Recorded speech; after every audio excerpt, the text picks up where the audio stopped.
متحف جامعة بيرزيت. اليوم ندوة حوار وحوارية مع الفنانة باني أبيدي. الحديث اليوم بده يكون بالإنجليزي، بس إذا بأي وقت بدكم أي يعني ترجمة على الماشي أنا جاهزة. بنحاول نحكي أبطأ، إذا بحكي كثير بسرعة لأنه عندي هاي غصب عني بحكي بسرعة، بس وقفوني. اتفقنا؟ أنا اسمي رنا بركات، مديرة متحف جامعة بيرزيت وأستاذة في دائرة التاريخ هون في الجامعة. أهلا وسهلا فيكم. وهلا بدي أروح على الإنجليزي.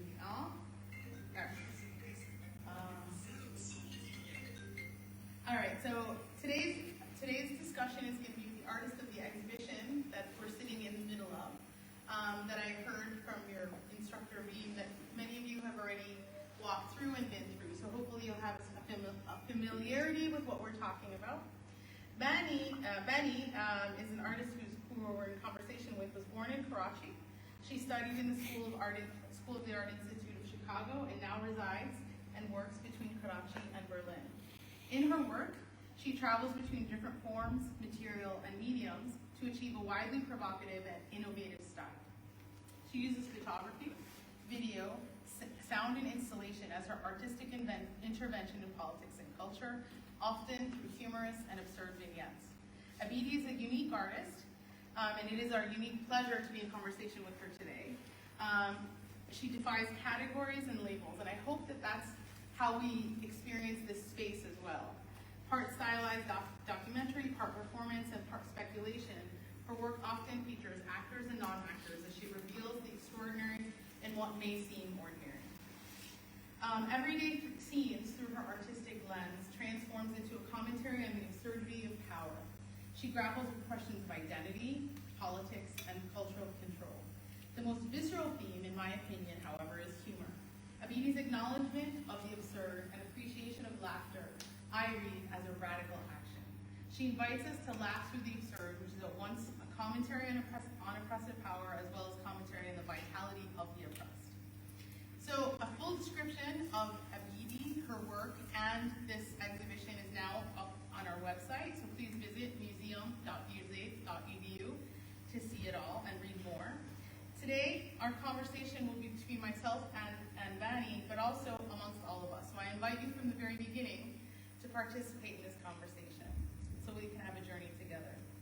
I'd like to begin, Bani, with an open question, if you don't mind, that allows me in some ways to share with you some of our experiences, our collective experiences, you and I,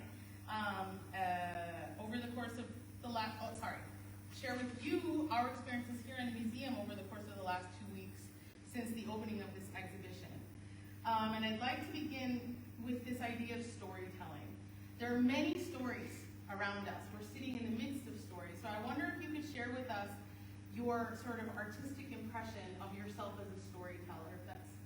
And then we can sort of go from stories and work through that and have that thread be what connects the beginning and the end of this conversation. So if you talk a little bit about storytelling. Yeah, I mean, I think it's only recently when in the past couple of years I've had the fortune of having big shows of my work and been able to compare and look at my own practice, look back at it, and it's kind of, in retrospect, it emerges that I'm a storyteller. So it's also whether you start out as one or how that all turns out, and I think that the storytelling part of my work or tendency comes very much from the fact that in South Asia or in Pakistan in particular, literature somehow holds a much bigger part of people's political, historical, cultural imagination, more than the image. And I think that is also the reason why I used to paint and do printmaking and sculpture, and I shifted to, not that these things cannot have stories, but I started making video precisely because of that reason, because I felt that there was something to tap into in terms of gaining access to audiences, and something that I was also more prone to doing. is coming up with thinking of abstract ideas, but always through vignettes in short spans of time. So I think series or a bit of time is important for my stories. That's interesting because we were talking since March, so everybody knows, and putting this in this show together. And in retrospect, we also sort of created a story together about this. In the implementation of it is this exhibition. And one of the themes of our shared stories now is violence. And the difficulty, sort of as a writer, myself, I would say, the difficulty of depicting violence. How do we talk about it? How do we depict it? How do we render violence as the oppressed without centering the violence of the oppressor? So I wonder if you could tell us how you approach this sort of larger question of how do we deal with violence in our work? So it's important to mention at this point that one of the reasons why I shifted into making films is because I saw Ilya Suleiman's Divine Intervention in 2001 in Chicago, right when it had come out. And it completely blew my mind in its language and its humor. And the way it was that much more painful and shocking and uncomfortable and laughable because of its humorous sort of nature. But also, I think, and we can talk about humor more, is the idea of, for me, which is important, is am I a victim who is going to cry?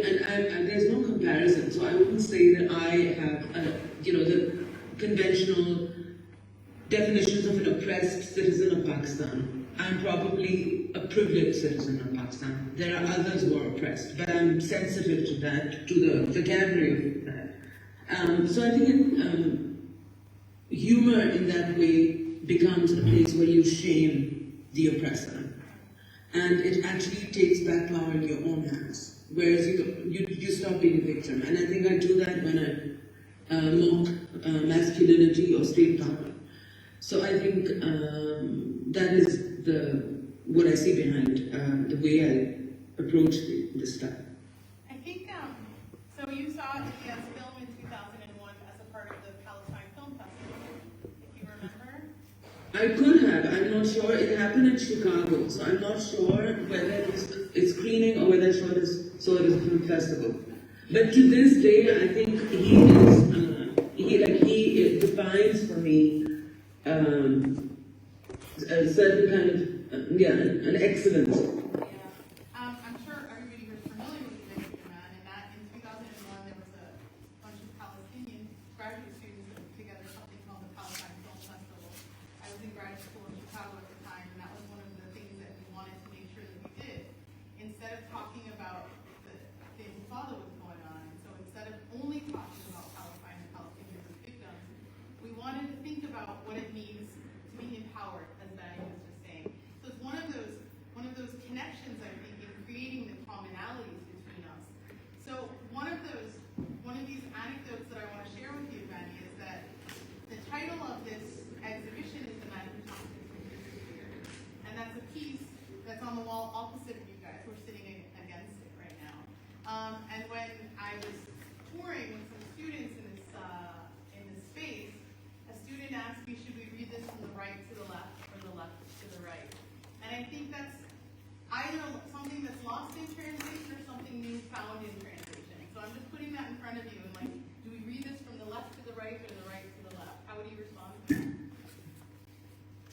Well, I mean, it's a really, you shared this with me yesterday, and it is, of course, there's something sad about it because I am also my mother tongue is Urdu, and I should definitely arrange this from right to left. Yeah. But it is also about the kind of colonization of my mind that it is always left to right, yeah. And then, so it is a question that I also thought about. What if we were to read it from right to left, and what if all these people are reappearing rather than disappearing? Yeah. So that's also that is a really funny thought about depending on where you're seeing it and which language group you belong to. you perceive the work differently. But that's also a question of decolonization, right? Intention is one thing and implementation and then seeing it is another thing. So that's the life force of art. It's always alive. That's the vitality of it, right? So to feel decolonized but also to be a part of the recolonization, to feel colonized is also part of the process of working towards decolonizing. All right, so this is my next line of thinking. I want you to ask questions as well. This doesn't need to be this formal, but I want to get through some of the thoughts that I had.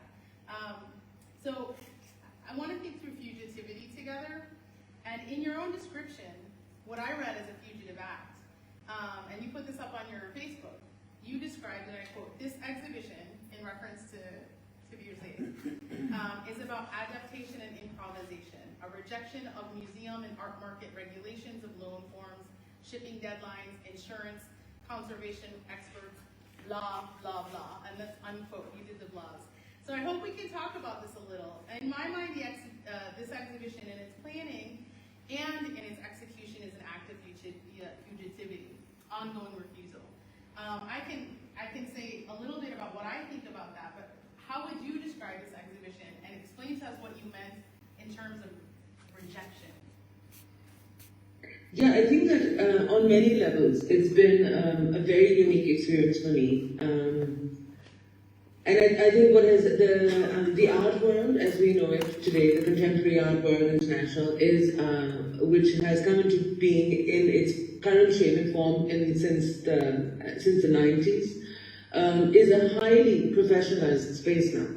Whether you're an MFA graduate student or going to 10 residencies, or whether you're employed in a museum, it's very neatly packaged and consumed and funded. And there are millionaire artists today. So sometimes I really wonder if there is a difference between being a spectacular, successful artist, usually male, or being an architect or designer. So I feel that over time, being an artist, from the time that I decided to become an artist in the 90s as a student, it's lost its edge somehow. Because it's all very well articulated, how things should happen. And the market is very responsible because people who own artworks need them to be shipped, need them to be insured. So once you've sold your work to a collector, it's very often that it'll never leave their home because they're so scared of it getting damaged. So it's also very possible it'll never get shown. And so therefore artists like myself and others are also very interested in books and talks and other ways. But you do really question the idea that why did I make this art if it is such a rarefied and precious product? And so here I think there was a complete kind of rejection of caring at all about the quality of paper, about which it really doesn't ultimately matter. And I think the way it was reproduced in Ramallah has been brilliant. Ziad has done a fabulous job with the quality of reproduction. And it totally worked for me. I've been very lucky, I have to say throughout, that I work with digital media. So most of my films, in any case, can show in 7 places at the same time because it's all WeTransferred. So I think there is a radical act in also the media we choose, and today there is a lot of that. There is this global exchange because we all exist with digital media, so that is the brilliant side of it. And also, I feel it's a radical experience for me because the kind of it's so pertinent. This is, and I want to speak about that later, about audience and artists.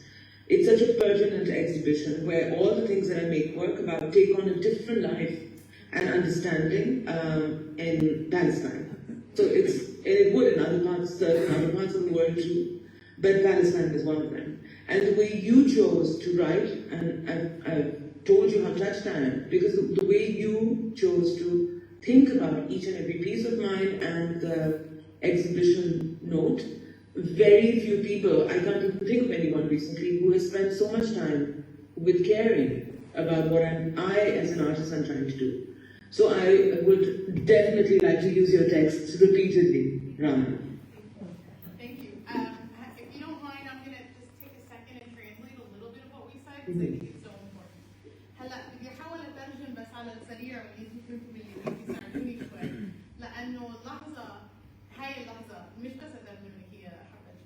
تكلمنا عنها، بس أول شيء على إعادة إنتاج، وهاي يعني لازم نوجه تحية للي شغال هلا زياد حاج علي، اللي هو كان العمل الأساسي على إعادة إنتاج الأعمال اللي باني هلا حكتها، أن هاي بحد ذاتها كانت فن وعمل فني، الإنتاج لعمل فني، بس كله على بعضه هو عمل رفض. يعني رافض هي حكت على كيف في آخر 20 عام الفن أصبحت شيء professional expertise، يعني وتخصص معلق بالسوق الفني. والتخصص اللي معلق بالسوق الفني أنه في معايير خارج، حسب شو هي حكت هلا، خارج معايير الفني والفن كعبارة راديكالية عن الحالة اللي احنا عايشينها. ولذلك هي ما استخدمت كلمة انفصام، بس انه في الفن كسوق، ولا الفن اللي هي حكت عنه هلا اللي كان الدفاع الاساسي على كيف اصبحت فنان. وهاي اللي انتم شايفين قدامكم، ما احنا كل عمل اللي قدامنا هي انتاج محلي، تحديدا جامعة بيرزيت والكلية، وتحية للكلية كلية الفنون. هلا هاي كانت يعني السؤال بالاول وقت احنا سالنا انه شو القيمه الفنيه للانتاج، وقلنا بدنا نلعب في هاي المفهوم كمان، ان قيمه معلق في المفهوم والمفاهيم واللغه، لانه اللغه هي جزء لا يتجزا من عمل الفن. وقلنا انه يعني الفكر واللغه والتفكير والثقافة والتفكيرية والثقافية جزء من العمل اللي احنا عم نعمله مع بعض. القيمة الفنية هي كيف احنا بنوصف الحالة قد ما هي الموصف الفن قد ما هي العمل الفني، مش لازم يكونوا شيء منفصلين عن بعض. هاي كان جزء من الابروتش تاع المعرض اللي قدامنا. وهاي اللي هي حكت على الوصف المعرض والوصف كل العمل الفني. هاي جزء من ممكن نوقف عليها الترجمة. قصدي وقت أنا كتبت كلمة ترجمة ما كان حرفيا أنا كيف بنترجم اسمها ولا كيف بنترجم الوصف. الترجمة أن هي تحول الحالة اللي موجودة في كراتشي كفلسطين، بمعنى أنه بدناش نتجاهل الحالة اللي في كراتشي، بس بنفس الوقت بده يكون relevant، بده يكون معلق في الحالة اليومية الفلسطينية كمان. وهي بظن يعني هاي السؤال إلنا إذا إحنا مش نقول نجحنا، بس هي وصلت كفكرة عندكم. فهمتوا ولا نحاول نترجم أكثر ولا وصلت؟ وصلت اللي أنتوا بتعرفوا إنجليزي كثير أحسن مني يعني. وصلت إسلام؟ وصلت؟ I took a minute to translate all of that. Yeah, please go ahead. Yeah, and do that in the next. Yes. Yeah. I just because part of the reason that I think translation is many layered and many levels. So there's translation which what يعني هلا ترجمة كيف احنا رحنا من الانجليزي للعربي، بس كمان في ترجمة تحول كيف احنا عم نحاول نفهم ان في ثقافة في خصوصيات في اماكن بس في شيء مشترك بيناتنا. So what I want to talk about now is this word that half of the people in this audience know me well, so they know that I struggle with this concept of solidarity. I didn't use the word solidarity in the description, in the concept note. I used the word commonality. So I hope that we can open up the next thread of this discussion with how we think about solidarity together, having worked together for as long as you and I have. What your impressions on that word? If you, I think this could be a conversation between you and I. Would you use that word? Would you use the word solidarity to describe what's happening here? And how do you think about it?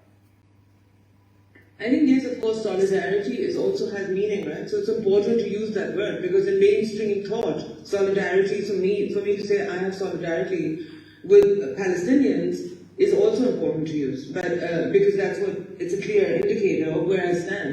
Yes. But I think that this, for me, it's also just a question of this thing what I mentioned before is the artist and their audience. And again, I feel that there is, in today's contemporary art world, which is so professionalized, there is a ubiquitousness of people floating around the world showing here and there. And sometimes I feel it's kind of cold. It leaves me cold. It's great, yeah, great, got opportunities, did nothing, change my life, didn't change my life, yeah. But if I take the example of these couple of poets in 19th century India, Urdu poets, who would only deliver their latest verses to an audience that was aware of the concepts they were talking about and about the form they were talking about, because they did not want to talk to an audience that already didn't know enough. Because then their play of words, which is highly nuanced, would never be understood fully. So they refused to deliver to anyone who was not already educated in that manner. Yeah? And I say the same applies for a lot of artists and their work, that there are certain audiences, and this is not just about the global south, or there are certain audiences, whether it's along the political lines, along linguistic lines, along formal lines, that respond better to certain artists, and vice versa. So there's certain conversations that happen which are more fruitful and magical than others. And so I think what is happening here is that, yeah, it's a certain kind of language or thought that I'm very committed to, which is thinking about life as a citizen, as an individual who is free and independent of the state, and how the state is a problem. Yeah, but I'm coming from a different place. But yet I feel that it has more resonance in certain parts of the world. And the whole concept of waiting, which we can talk about later, but yeah. I mean, you can translate this if you want. Yeah, waiting is the next thread, so let's read that. هلا صار دورنا نحن مع بعض. هلا الترجمة على السريع بس اغلبكم مش فهمتوا. بلشنا في فكرة، يعني بلشت انا هاي السؤال باستخدام كلمة تضامن. حكيت هلا وما استخدمت كلمة تضامن في أي شيء في وصف المعرض ووصف الأعمال. فسألتها إنه هل أنت بتستخدمي كلمة تضامن؟ وردت أول جزء من الرد إنه بخصوص القضية الفلسطينية حدا يوقف يقول أنا متضامن مع الشعب الفلسطيني موقف سياسي مهم. نقطة. مفهوم. بعدها أنا كيف شو الأشياء المشتركة اللي بيناتنا وكيف هاي بتبين بالحالة الترجمة. هي استخدمت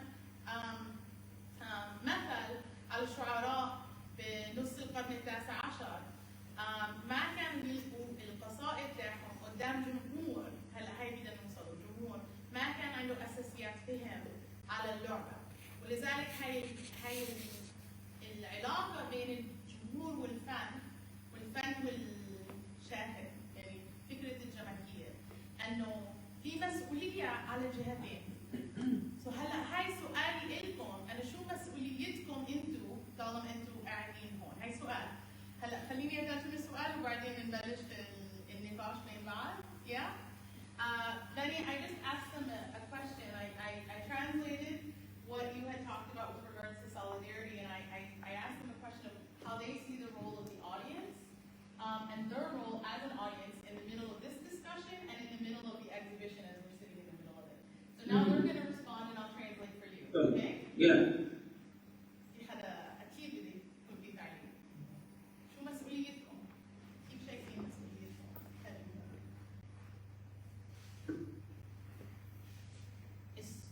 الصمت قاصر. مش حاسين بمسؤولية؟ لازم نكون فاهمين ايش شايفين، فاهمين ايش بنقضي. Okay. He's saying we have to understand what we're seeing. شو قصدك في لازم؟ يعني مثلا اذا كان العمل الفني بيمثل شيء ما بظنش احنا نطلع عليه كشكل منصوره، بنطلع مفهوم العمل الفني هو ايش فورمه. Okay, so he's talking about representation and we have to understand the role of representation. في حدا عنده فكرة على شو بمثل تمثيل؟ مش حاسين في مسؤولية؟ يلا اصلاح. يعني بتصور ان المسؤوليه اللي علي كمشاهد هو اني يعني اشعر ان انا يعني في رابطه بين اللي انا بشوفه وبين المعروض. الرابطه يعني انه بيمثل مثلا موقف انا ما شفته، بيمثل طموح انجيال، بيمثل يعني امل بسعى له، او اني ارفض، او يعني ارفض انه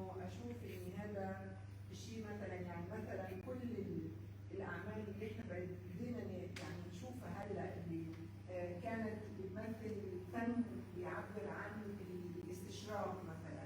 هلا بنشوفه بحيث ان احنا بنرفضه، بنشوف انه مش هذا احنا، ان في مس ريبريزنتيشن. فاحنا يعني كمشاهدين يعني اما يعني بنشوف جزء منا في اللي احنا بنشوفه او بنرفضه. هلا بدي اترجم بس ساعديني اذا بغلط. I'm just gonna Dr. Islah Jad was the one that just made that comment, and she was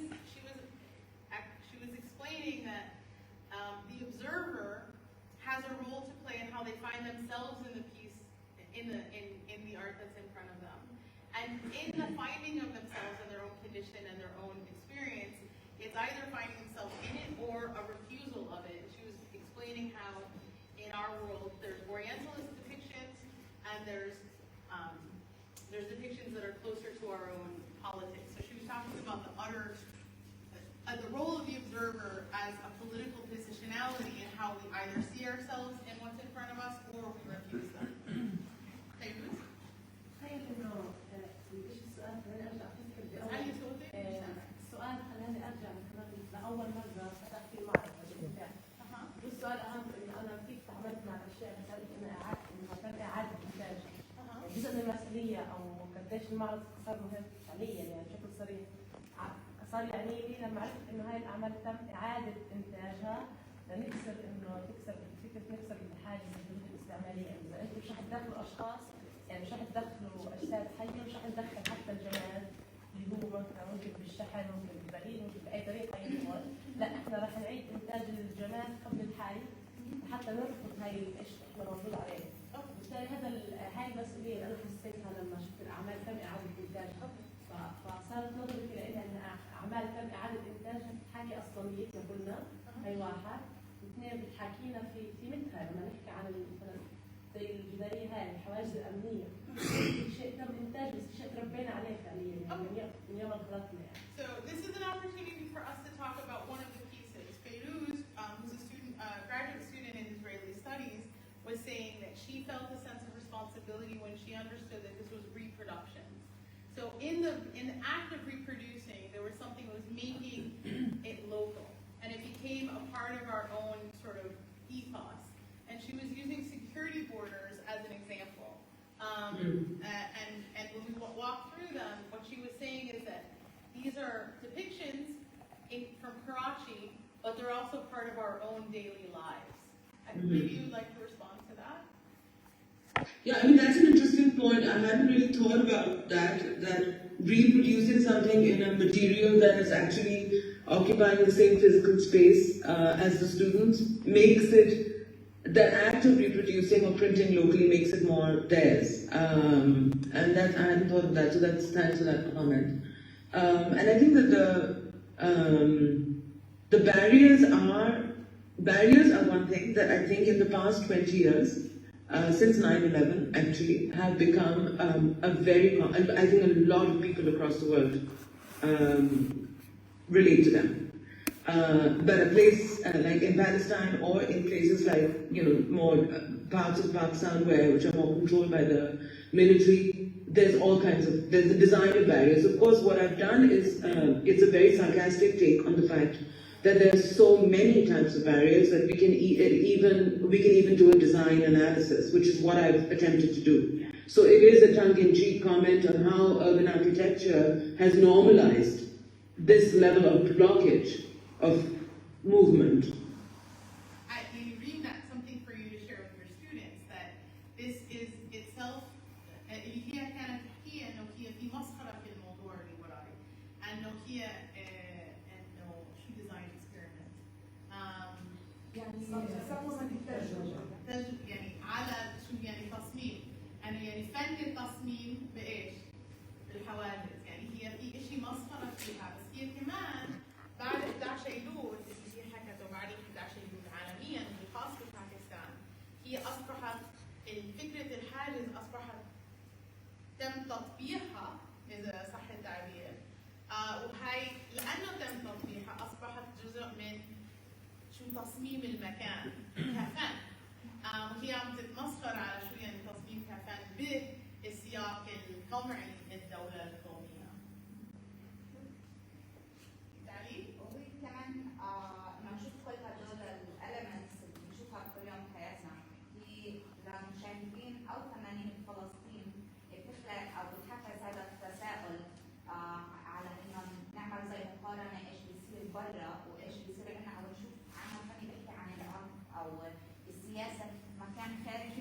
عشان عايشوا السياسه الى عمر. وانه كل السياسات هاي كثير متشابهه يعني، واحنا بالمعرض الاليمنتس اللي عم نشوفها بنصير نربطها سواء الاحتلال، السلطه، القضايا كلها موجوده عندنا بالبلد. فبحس انها كثير فرصه مهمه للاودينس وللفنانين، للشباب وللكل يشوفوا هاي كيف تكونكت الاشياء هاي مع بعض، كيف نشوفها مش محصوره بالشعب كمان. خليني بس اترجم. So this Reem, who's the instructor of a lot of the students in the course that is visiting us today, that is among us today, was talking about sort of the challenge as a Palestinian artist to think about design in a comparative context, and how do we compare violences and the kind of the different ways that we can go about doing that. And what she was saying is we are both observer and participant in this exhibition because of that kind of challenge of compare, and these kind of violences are not only not unfamiliar to a Palestinian audience, but we're very well versed in them. So this is sort of a take on the comparison. There's another comment, if you just hold on a second. خالدة. بدي اقول بس انه لفت نظري انا كثير في الفايل. بتحسي انه يعني بتحسي انه في شيء كثير مشترك اللي هو كيف الملفات تنحط للناس. الفايلات كيف والحواجز كمان خاصه تاع السجن، لانه بالضبط على فكره زي كيف السجن الاسرائيلي. هذا بيقول انه في شيء مشترك على مستوى عالمي للأنظمة الكولونيالية والاستعمارية. I'm really glad that you get to experience this with us now. Is that this comment was about this is how this is sort of one thing leads to another, and the snowball effect of the commonality. Khadija was just saying that what first struck her when she walked into the museum were the files, and how those files are actually a part of our own daily lives, and how not only how the state sees us, the settler state, but also how we started to sort of think about our own everyday, and how even these security barriers are such a normative part of prison life here that we're no longer, she commented as well, that we're no longer observers here, we are participants in it. So this kind of, she was saying that there are not only is these are the commonalities, and they're so common, and that they're no longer just commonalities, they are shared experiences amongst us. One more comment, and then you get a chance to comment. Please, if that's okay. This is just see how the conversation is growing. Please. بس بدي ارجع لفكره لما حكيت عن فكره انه هي بحكي عن فكره لما حكينا عن فكره السخريه باعاده الانتاج انه صار جزء من التطبيق. وهي سؤال المسؤوليه كمان. وبصراحه هي فكره السخريه بحد ذاتها بفكره الفن نفسه سياقي، على الاقل بالسياق اللي بدنا احكي كمان هون بفلسطين اللي صار مربوط بالشيء الليبرالي، يعني انه انا اصلا الشيء بحب دائما بعداء مع فكره الفن، انه في معارض وفي مؤسسات ثقافيه، وبالتالي انا دائما بحس في عداء، يعني انا مره حسيت انه هاي الاماكن بتشبهني، هذه بتمثل طبقه معينه من ناس معينين وهيك، فجزء من المسؤوليه صرت افكر فيها اختلفت شوي لما صرت افكر انه لا في ناس شوي عندها عن جد قدره انها تعيد انتاج اشياء او حتى تصنع اعمال فنيه، بس مش لانها بدها تكون معزوله عن الواقع، ومش لانها بدها تتبنى الخطاب الليبرالي، او على الاقل بتحاول تطلع من بين الوضوء. Okay, so this is a comment that can turn into sort of an invitation for you, Bani. Another student was saying that when we live the culture that you were describing, the consumerist culture of art and the professionalism of art is something that's ubiquitous in Palestine as well. And what she was saying is that when we hear about exhibitions happening in various locations, she herself feels not only a sense of alienation but a sense of refusal towards these, because it is she was speaking to the kind of idea of separating people, and there's a class analysis of art is not about us or for us. And one of the things, one of those barriers that we managed to not, in reproducing barriers that we broke here, was breaking that idea of the class notion of art and who art is for. So we're not just participants or observers, but we're actually a part of creating community amongst ourselves. So this is, if you would like to comment about that. Yeah, I mean, there are lots of things that have been said. I think the bit about, I mean, I think the important thing is that all of these, whether it's the security barriers or the files, the emphasis is on actually picking them out of picking the files out of a narrative and picking them, so it's making them into icons. So it is a certain kind of iconography of the ordinary.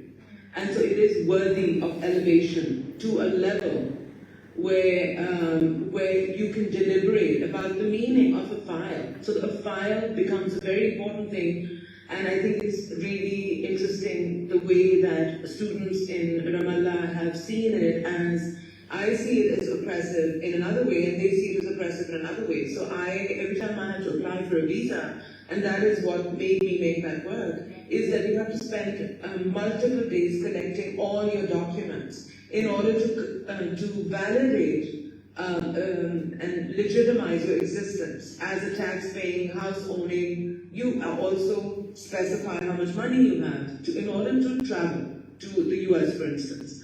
So it's another form of, it's another tyranny. And then on the other hand, a student in Ramallah is like, it becomes this fearful object, which, as you said, the thicker it becomes, the more tighter you feel, because you feel that it's the data that others are collecting about you. So that's also an interesting switch.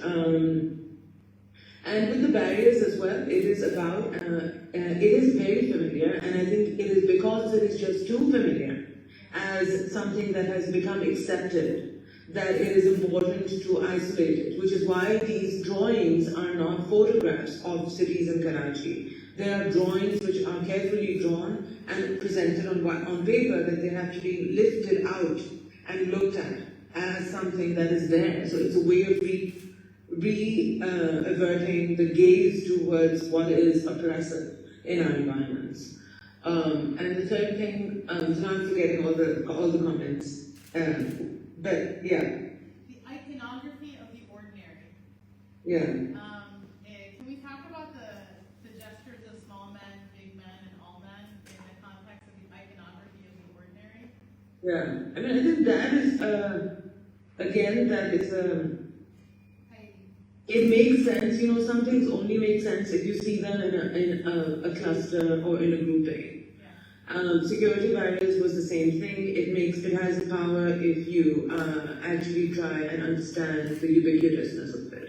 As a single thing, it doesn't matter. And the same happens with, and the reassuring hand gestures happened very much during COVID. It's something that I'd done a film before 10 years ago called The Death at a 30-Degree Angle, which is about a politician who wants to make a statue of himself, get it commissioned. So I was already very interested in the performance of power.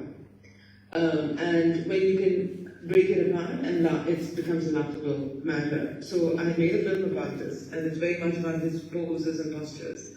And this work comes about during COVID, where I think it was in contrast to masculine leadership, where Jacinda Ardern, who's the Prime Minister of New Zealand, actually addressed New Zealand sitting in her sweatpants in her bed while shouting out to her child to go to bed.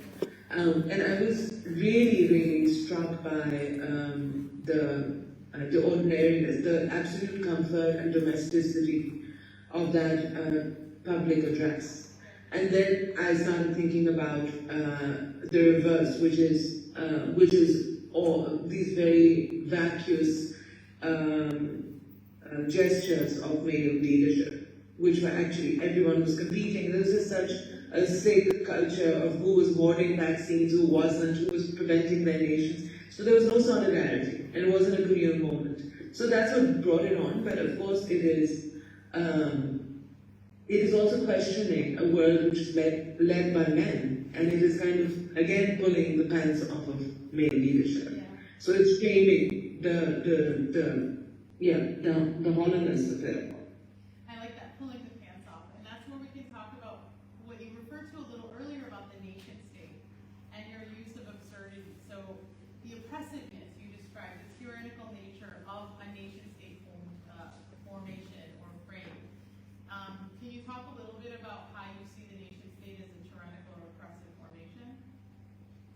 I think the nation state does become very tyrannical when people are so patriotic and when people subscribe to it so much. I think if there is a healthy opposition to the state at all times, I think it's still tolerable. But when you start believing in your nation state and its borders and its politics, that's when it becomes a big problem. And yeah, I feel that I have always Pakistan's state is clumsy, it's been full of dictatorships, it's got all kinds of a political history in its 80-year existence, which makes it far from credible or reliable. So, and of course, conversely, it's all private efforts and money that keep the country going, which has a huge amount of problems, but still there's some level of there's a punchback all the time because it's a faltering state, and people can think more independently of it. And I also think that well-functioning parliamentary democracies are actually a lot of people, like I was saying to you in Germany, I feel that people embody the state. They embody all the laws of it, they embody all the historical trauma of it, and we know that in their relationship to questions of Israel and Palestine, that there is no possibility of breaking out of that, because it's so collective, everyone is so collective in this effort. And so whether it's Pakistan and it's religious sentiments or whatever, I'm not just saying that it's only here, but the question of these massive collectivities is very oppressive. And I think that what you do when things are faltering is that you collect in smaller communities, and the possibility of what happens in those smaller communities is very ripe and interesting. And you want to say this, and then I can go on about how waiting for me is, and waiting in queues is actually is full of possibilities, and we can speak about that again.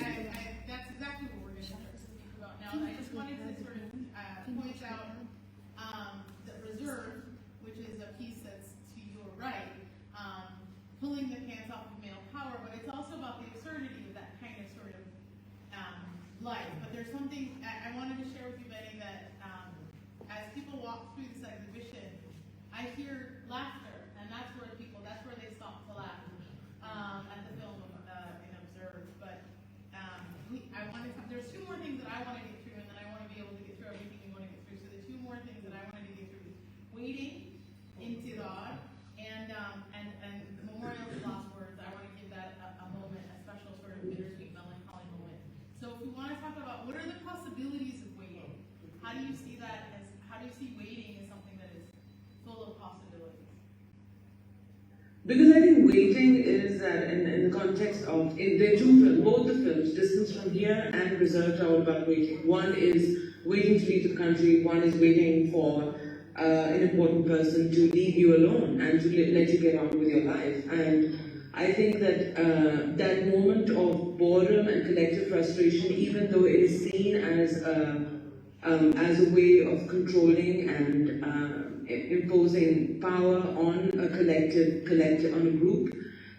What is also really important to clock is that it is a time when people are coming together, people who don't know each other, and there's new solidarities being formed in that moment because there's collective frustration. So whether you're waiting for a phone line or whether it's just bureaucratic, that waiting room is a very touching space in all contexts.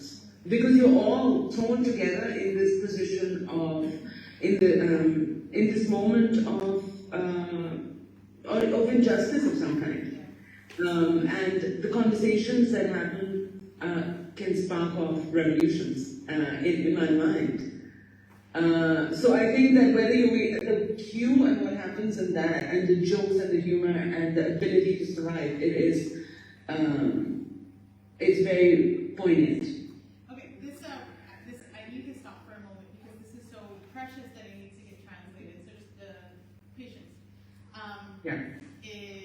كانت تحكي على حالة الانتظار. هلا حالة الانتظار بتبين فنيا في الفيلمين، الفيلم اللي جنبكم تحت عنوان Reserve، والفيلم اللي جزء من اللي بالقرن الأخيرة اللي هي عنوانها Distance from Here. وبتحكي على حالة الانتظار كحالة إنه هي ممكن تولد احتمالات. حالة انتظار هي بتجمعنا مع بعض كمجموعة ما كناش نعرف بعض. هاي غرفة الانتظار الفعلي المادي والفكري. غرفة الانتظار اللي بنكون بحالة انتظار مع بعض، بنضرب علاقة مع بعض، بكون إشي إحنا بنشارك مع بعض فيه. ولذلك هاي الاحتمال اللي هي سمته احتمالات، هي احتمال للتغيير موجود في لحظة عدم عدالة ولحظة قوة وقمع. وهلا هاي لحظة القوة والقمع ممكن تولد الرفض، الإصلاح اللي انت بتحكي عنه كرفض، وممكن تولد الثورة. فهلا فكروا فيها، هاي الفيلم اللي بالكورنا بذكرنا على القليلة، أنا بذكرني في الانتظار على الجسر. تصوروا أن الانتظار على الجسر اللي هي بتخلينا نكون كوميونيتي، مجموعة جديدة مع بعض، اللي إحنا بنفهم بعض، وباللغة الحالة اللي فيها ترجمة للغة الانتظار. لغة الانتظار فيها إمكانية، احتمالات أن هي بتكون نرفض الحالة ونجمع مع بعض نغير الحالة اللي هي هاي بتكون الثورة. هل يمكن تكون ثورة؟ في حدا بده يسأل ولا يعلق على هاي الملاحظة؟ عشتوها؟ انتظار الباصات على الجسر. نعم؟ الانتظار بالباصات على الجسر بيكون بين الجهة الأردنية والجهة الإسرائيلية الفلسطينية. ووقت الباص ثلاث ساعات تتحدد. يعني كمان هاي كثير شغله، هاي ممكن يعني أكثر ما يمكن تكون في الطابور بتستنى، يعني الباص مسكر.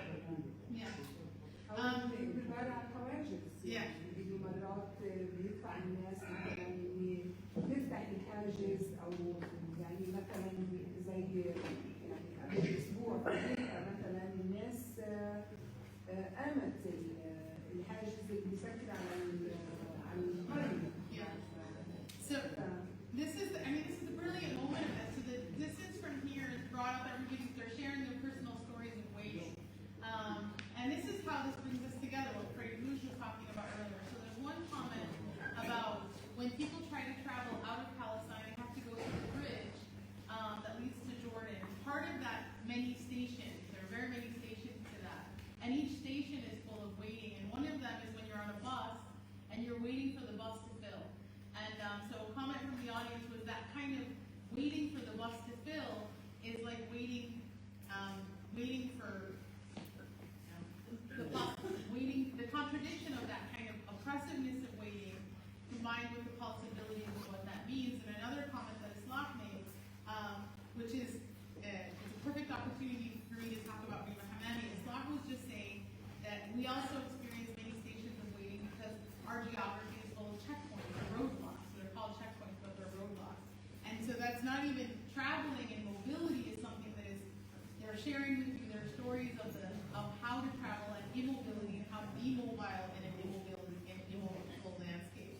And this is an opportunity for me to say that Dr. Rema Hammami, who is the woman who's taught us a lot about the possibilities of waiting at checkpoints, was supposed to be the one being in conversation today, but unfortunately she is waiting right now in travel. She was delayed in travel because she grew ill and she was not able to be with us today, but she's obviously with us in spirit because this is what her writing is about. So I think that also I just want to say that one of the stories that I think just encapsulates the torture of interruption in movement is Adania Shibi's The Sea is Muhammad al-Khatib's, and that is part of my book. And I'm sure all of you have read it in the original, but I read it in English. But it kind of makes you, it drives you crazy in how beautiful it is about how checkpoints can actually delay and completely take your life ultimately. So. I mean, this is the kind of there's a local language, في إشي محلي, a local language في يعني حالة محلية بفلسطين, but that local becomes through these kind of sharedness, becomes part of the commonality. The last thing that I want to talk about, because this is a selfish experience for me, is the memorial to lost words, and that's the الغرفة العتمة اللي قدامكم. And memorial to lost words touched me as a historian in ways that I'm still searching for a language to describe.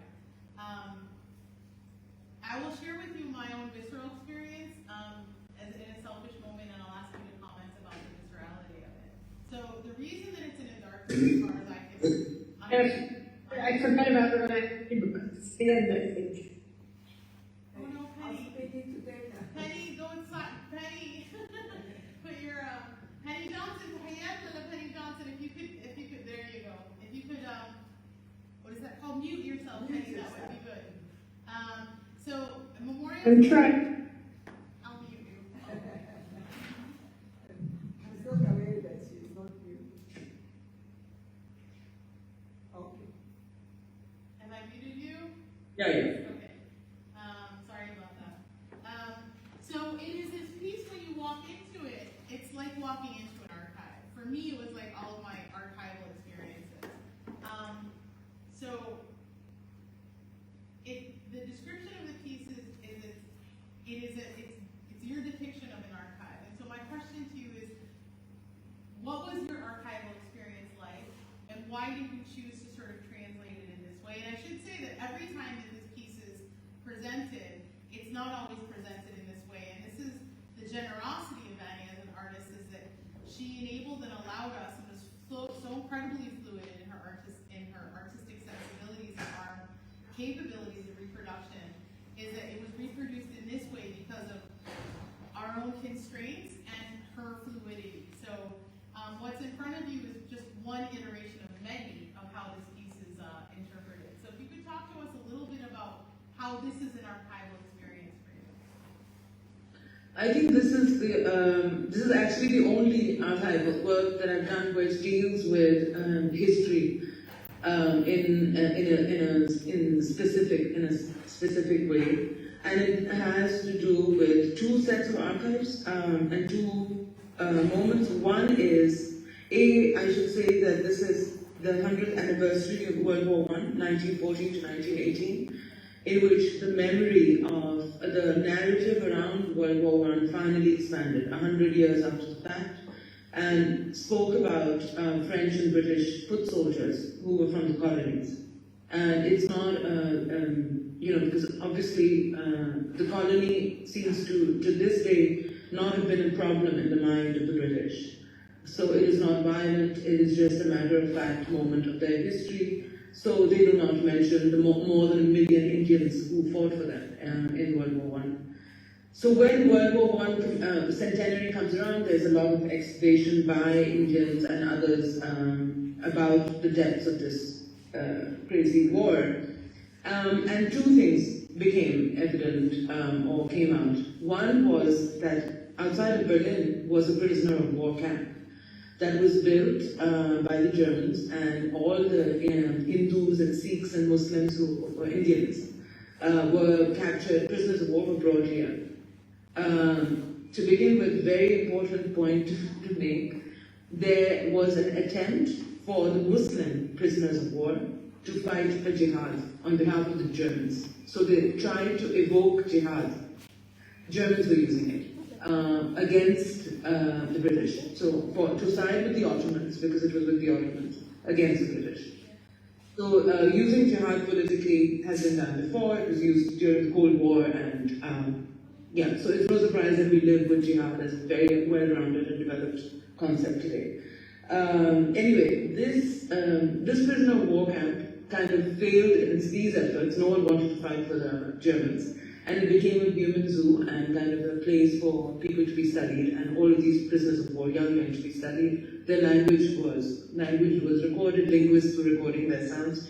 They were recorded on these phonographs, and those recordings were just put away in an archive.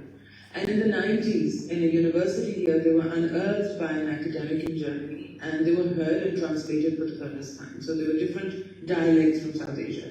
And a lot of these stories were SOS messages in songs, in narratives. And it was like ghostly sounds of men from another time being heard 90 years later. So that was one archive, and I had been reading about it. I had heard some sounds, but I was really moved by the idea. So that is why sound is very important in this installation. The second, I read fiction related to the lives of young men, so I was very moved by that, and displacement. And the reason why it makes I'm particularly interested in it because I'm really still interested in understanding the more visceral, guttural feelings of displacement in a world where displacement is more common, is extremely common right now. And the second archive is letters that were written, that were censored by the same soldiers who were imprisoned or in hospitals. And they were censored and they never reached the people they were intended to reach because they were critical of the war or despairing. So they were never sent. And these were also unearthed later. So there are two sets of censored voices. I did not have to enter an archive. All of these letters are taken from a wonderful book written by David Amesi, who did the work of the archive. It's called Indian Voices of the Great War. So I went through a book. My only work was selecting the very ordinary, mundane anxieties of young men and presenting them. So those are the two archives. And then I was also, work was commissioned for an exhibition called More Lasting Than Bronze, where the question of monuments was the primary one. And we were all asked to think about monumentality and monuments and memorialization. And I was convinced, and I am still very interested in the idea of oral history and domestic history being the ultimate memory. So that is one of these songs that are being sung. Actually, the women's song is a song that used to be sung 100 years ago. It's a folk song, and it's no longer sung. So I had it re-sung in Pakistan. So it was representing two sets of archives and bringing them together. I should say that this piece, the Memorial Philosophers, was also, and congratulations to you, was presented at nearly the same time that the exhibition here opened. You also had an exhibition opening in India at the time, and it was presented, and the songs were live. They were sung live, Yeah. right? No, they weren't sung live, but what it did was it sparked off an evening of poetry reading, which was contemporary voices of dissent in India, poetry reading and songs that were related to this memory. So it was about speech and song and performance, but all the young people who performed it were very radical performers in India.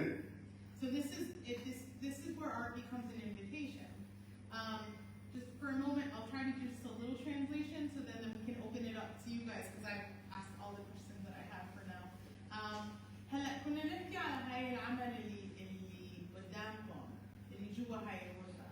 العمل معقد لأنه في 4 طبقات فيها وكان في أرشيف صوتي وبصري يعني مادي. والفكرة الأساسية إنه كيف يعني قبل 100 عام بالحرب العالمية الأولى بالحرب الإمبريالية أنا كان في شباب من الجنوب من الهند بشكل خاص أنه موجودين في ساحة المعركة تاع الحرب في أوروبا. شو كان وضعهم؟ وكان كيف وضعهم تم نفي بالحاضر اللي هم عاشوا أنه هم كانوا يودوا رسائل لأهليهم أنه ينقذوهم.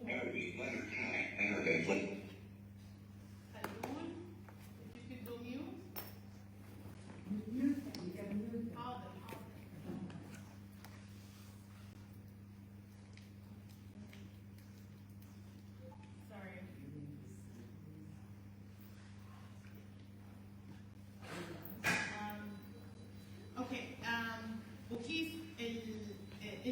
اخر شيء حكيناه أنا كيف هاي يعني وقت احنا فتحنا المعرض هون فتح معرض في الهند والعمل اصبحت دعوه للشباب يغنوا اشياء ويرفعوا صوتهم فكره الممنوع ونقاوم الممنوع وصارت ليله قصائد للشعراء واغاني ضد القمع اللي موجود بالحاضر. هاي ربط الحاضر والماضي في روح الربط. So now we're going to open up هلا بدي افتح المجال انتوا اسالوا الاسئله اللي انا بالنسبه لي عم بحكي لما كان شباب بالحرب. نعم لما كان الشباب بالحرب. نعم. I'm looking at it on my phone. I'm looking at the streaming video because I can't see the audience. Oh, yeah. So, yeah, this video. Oh, yeah, I can't. Yeah. There's a lot of people here actually then. Sorry, what you كنتي تحكي؟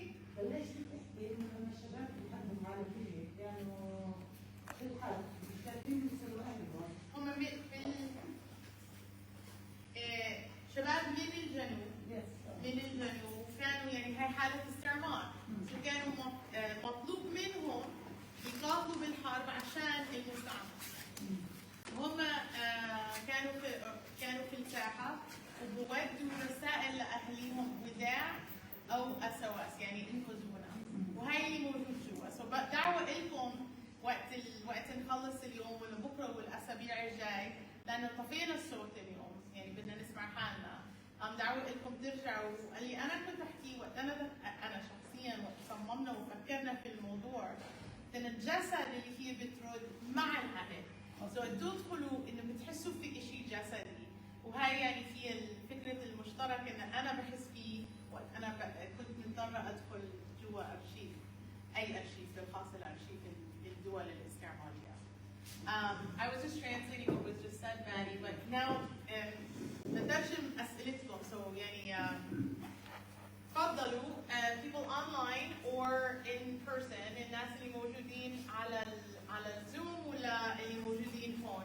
We already have one question that's on the chat, Bani, and it says, and I'll read for everybody, I wonder if artworks of Abidi's is based on Walter Benjamin's thoughts. Can you explain more on the concept of violence if it is included in the artwork? And I would obviously leave this to you, but I would just say that last week we had another discussion with Yazid Anani, and it was basically, we worked around the idea of Benjamin and how we read Benjamin and John Berger through sort of experiencing this exhibition. But if Bani, if you want to make a comment about that. Yeah, I don't think that I can. I think it's more it's not about. I mean, Walter Benjamin is somebody I've read in brief spurts now and then. I would say that the whole thing about making about something about I think there's just a lot of most things. There's violence in a lot of things, so it's not difficult to find violence. It's about how you look at it and what you extricate. So I think that and I think that it is. But for me, it's there's violence and also so there's a representation of violence, but there's a concurrent sort of trajectory of trying to of ways in which there is resilience, which is going on alongside. So I think that is very important. Again, going back to the idea that are we victims or are we agents of change, or So I think that is important to recognize. So I want to make sure that this is not in any way an interrogation. So if you have any questions beyond sort of responding to the commentary and questions that I've had, and this is an opportunity into الجمهور إذا في عندكم أسئلة ولا تعليقات ولا أي شيء يعني الساحة لكم. Bani, if you had any questions that you wanted to ask as well. Yeah, I can't see the student, so it is a very abstract. No, you can't turn it around, can you? No. Are you on a desktop? Okay. Okay, I can see a bit. Yeah, that's fine. All right. Okay.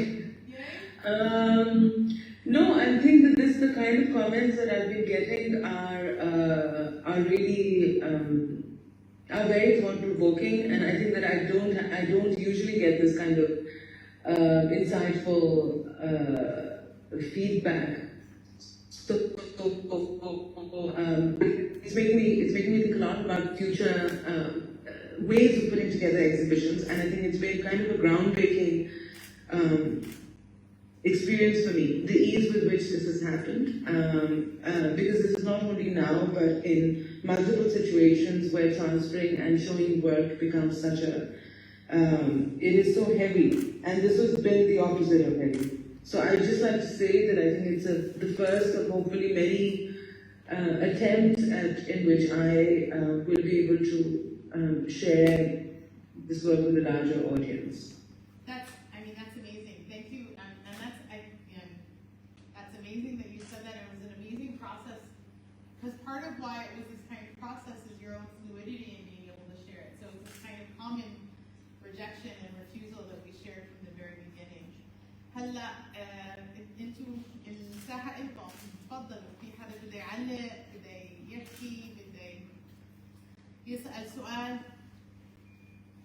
معقول فلوس مش عندك سؤال؟ جنين. Can you see them, Bani? Yes, Okay. silhouettes, but enough, yes. قديش سهل الفنان يكون عنده هاي الفلويديتي انه يغير اعمال او يعيد انتاج، لانه عاده بصير في تمسك في الانتاج الفني، بصير ملكيه وكانه حتى لو انه هو متروك للعامل وكانه بيكون ملكيه فرديه للفنان. Yeah. قديش سهل كفنان انه تخرج عن هذا السياق، كيف هي يعني قدرت؟ So that question is actually speaks directly to what you were just talking about. Janine was asking, who's a graduate student here in sociology, she was asking how difficult was it for you to actually embrace this kind of fluidity, because it's the opposite of how we see art and artists these days. Did you struggle with that, and that was it? No, I think not at all. In fact, I would rather this be the norm. Because I think that she was talking, sorry, just to add to, just to finish the translation, she was talking, Janine was mentioning that art is often seen within this kind of property context. So you had to, do you no longer see your work as your own property because of your own fluidity? How do you think through that? yeah, I think that it's also not at all. I mean, I also in terms of intellectual property, not collectors have it as material property, but for me it's intellectual property.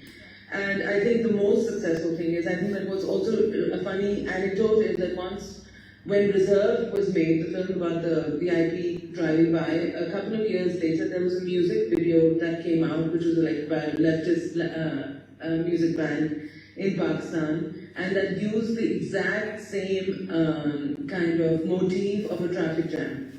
And it was very clearly kind of, somebody had seen my work and there were lots of shots that resembled it. And it was the biggest compliment, of course, when something like this becomes, when you extend vocabulary into the world, which people carry with them and use it for their own work. And what is the point of creating this language if it's not used further?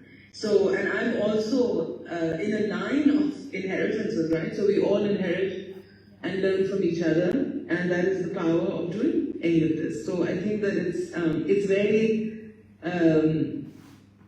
it's very completely antithetical to the spirit of making art, this kind of very capitalist notion of copyright and all of this. I think we all kind of replicate and without even knowing, and use each other, and that's good. بس انا بدي اضيف على حكي جميل. بتخيل مثلا بانكس مثال كبير على انه كيف الفن او انه ليش الفنان بيعمل الفن. يعني هذيك ما كنت بحضر شيء عن بانكس، انه كيف كان يعني يرصد الناس، يعني منطلق من فكره انه الفن كيف يكون بالشوارع. بس انه كيف مثلا دائما تعود المعارض المتاحف تكتب قصه الحيطه وتحطوها يعمل شيء بعده وبيزكي هذا، يعني هو بيبرر انه انتم مثلا احنا بنحط النيجا يعني كل شيء بحاول تساعد، كل شيء بحاول تساعد. حتى الاشياء اللي اجرزك انا احتجاج على الاشياء اللي بتصير بتكون تسليحها واستضافه حتى المتاحف والمعارض، بصفي انه ادفع تذكره وروح تحضر المعرض تشوف هذا الفن. هو بالاصل كان موجود في الشارع، موجود So Asim, who's a graduate student in democracy and human rights, was commenting on Bansky, and how that street art has also been commodified. Even street art is something that's being commodified in the art as capital, art as property world, and that's what museums have been turned into. And ما حكيتيش هيك، بس احنا هاي الشيء العكس قصدك؟ And she said right now that this is what we're doing here is sort of in defiance of that, and it's the opposite of that. I guess street art. Yeah, I mean, I think that's completely important. I just want also to say that, you know, I don't know how many of you heard about the way Documenta, which is a big German exhibition, was organized this year, but it was about collectives and people working in particular, in many different localities across the world. And for me, it kind of brought down gently, not even gently, pretty radically, it brought down an institution of the architecture of buildings and the white cube, because it was an incredible exposure to communities and activists and artists and intellectuals and musicians and dancers who were working with people. And we were invited to enter, they were all brought together from across the world into Germany, and we were invited to have a glimpse into their practices. So what happened in that is that I as a visitor didn't fully understand what was happening in each of these, but I got a glimpse of how powerful language and music and political organization and collectivity is in different parts of the world. Some of them are understood better than the other. So I think that this today is also a form of a radical community formation. And I hope to be able to do more with the students at Beidside during the course of my exhibition. But just to say that, of course, ideally, and what has ceased to happen, but what should happen, that the best of creative minds exist in inaccessible spaces. And whether it means, you know, all of this idea of, you know, a bit of music being borrowed, or again, the copyright is a pain in the neck. So to break through these questions of Xeroxing books, and we've all learned things through Xerox photocopied books. Nothing was ever in the original. So I think these are, and how do you propagate what you're doing in multiple ways without caring that much? So I mean, I think it doesn't make sense to people also care a lot about regulating how they're earning, but that's generally my feeling. Yeah, so I'm just going to translate a little. إنه هاي معرض حي. What I'm saying, Bani, is that this is an alive and constantly ongoing experience. So this is one event in many events about the kind of interactive creation of community that you were just describing. And hopefully, one of the screens in the next few weeks, one of the 3 screens that you see up here will be also a space for us to share Bani's and her colleagues and friends' work. We're going to hopefully have events about cinema and actually share that form of art with everybody here, hopefully. بدنا just let me translate that. بدنا جزء من الفعاليات تاع المعرض ضمن حكاوي المتحف انه بده يكون الشاشه اللي وراكم بدها تكون شاشه لافلام كمان لاصدقائها ورفاق يعني من ضمن ومن خلالها جزء من حيويه المعرض وحيويتنا احنا كمشاركين فيها. خليكم بالانتظار تشوفوا الاعلان على هاي الاشياء. Does anybody في عنده سؤال، في عنده comments في هيك؟ أنا عندي طبعا يعني شيء بس مفاجئ شوي. بعرفش إذا بس شوي بتحكينا عن أنا ما قدرتش أحضر الكلام مع يزيد بس شوي عن لا بعدين. Asid was asking about the event that happened last week. That'll be up online. Yeah, it'll be up online. It's not up yet, but it will be up online soon enough, and we can talk about it afterwards if you'd like. بس بكون على الويب سايت بخلال هذا الأسبوع. Okay, we're at about an hour and a half, Bani. If there's, I have something final that I would like to say, but not final. Yeah, I know. The thing is that I think it's just like it's a real privilege. I really didn't think that I would have it. I mean, Palestine is a symbol of a lot in this world, and we think about Palestine. We try to keep up with what's happening in Palestine, but it is almost a mythical space. And to be actually materially being present in Palestine in some ways is very important, and very profound opportunity for me. So thank you for being here today and for all your comments. It was really beneficial and poignant. And we collectively, the NAHNU, want to thank you because part of why this happened wasn't just your own fluidity, but which was incredibly generous. Was we created a story together, and that was born out of your generosity, incredible generosity. So it is the honor to be part of this story, and it's ongoing. So to be continued. Stay tuned for the next event, and thank you. Thank everybody. شكرا كثير على Thank you. Thank you. Bye.